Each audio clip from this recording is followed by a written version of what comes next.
You talked about this, again, this comes back to Sewell's idea, everything's a trade-off, that basic economic idea, everything's a trade-off.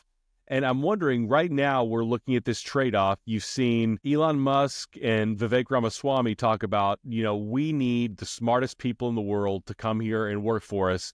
That's economically best.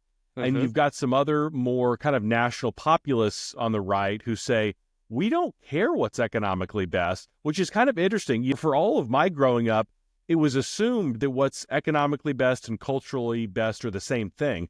And now you've got people saying like, yeah, I don't care if this shrinks the economy. I want to preserve American culture. So yeah, how do you kind of weigh those trade-offs as a classical conservative?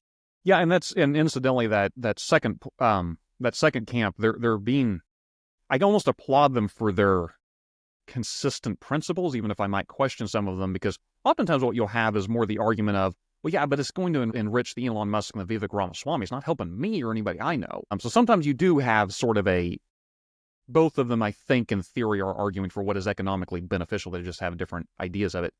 That is an excellent example, though, because I think the very first thing I would say about immigration policy, like many policies, but especially immigration, is it's complicated and it's full of trade-offs. And the first thing we've got to do if we're going to get into a discussion is immediately counter the populist impulse of saying it's easy.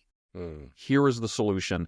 Because oftentimes what populist impulses do, and populism is not always wrong, but in excess can be very dangerous, is not only does it say it's easy, but the solution is always the same, which is the good guys win, the bad guys lose. We pick a villain, and somehow if we just make them suffer, that will solve a problem.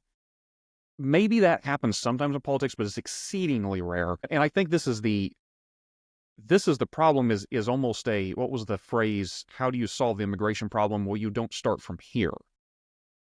It's maybe solvable, but it's almost like what would be necessary are more adults having reasonable conversations. I think Vivek Ramaswamy and Elon Musk are onto something. I also don't trust them further than I can throw them, and I think what they really want is to enrich themselves by having essentially much cheaper labor populate the tech industries that they control. That being said, I'm cool with, I'm trying to think how to say this. I am okay with more immigration. If I could completely craft immigration policy in the United States, and I don't honestly know how to do this, but my preference would be a much tighter control at the borders, but also a much larger flow of immigrants from around the world, not just those who just want to, step across, say, but maybe we could be choosy. I think it's a point of pride that people of talent want to come here. That could be to a great advantage. It can also harm the very people in these communities that are trying to compete against them. So I think there needs to be a balance, if you will.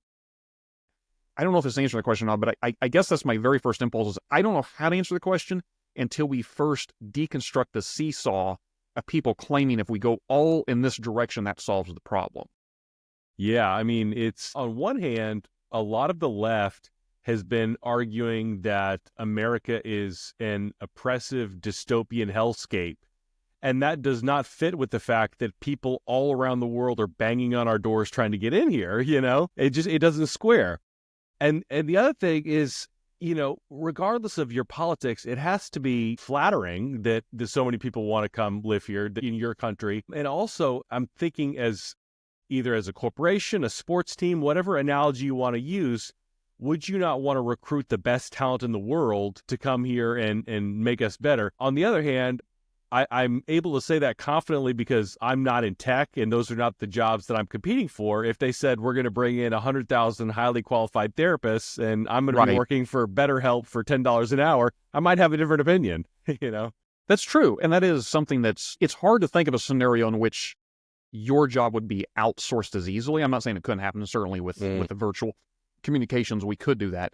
But there's an awful lot of presumably what you do that you have to have some understanding of the culture to be of much value, presumably to your clients. There are some industries more vulnerable than others. And this is, I tell you what, Ryan, something that I think is immensely important within conservatism is the old Frank Meyer project of fusionism, of balance. Something that's required to be a conservative, I think, is you cannot hold any one ideal in totality at the expense of everything else. And that's uncomfortable for a lot of people. Some much prefer liberty. That's the chief aim, or maybe justice, or maybe virtue. Conservatism says it's a balance, and you have to be cautious. And the reason I say that is because on the one hand, you can make a really good argument why a complete laissez-faire, I won't use that term, it can be maligned, why a free market solution that just allows corporations to bring in as many as they could with certain rules in place so that they're not just gaming the system would be beneficial economically for the country as a whole. It also destroys a lot of communities.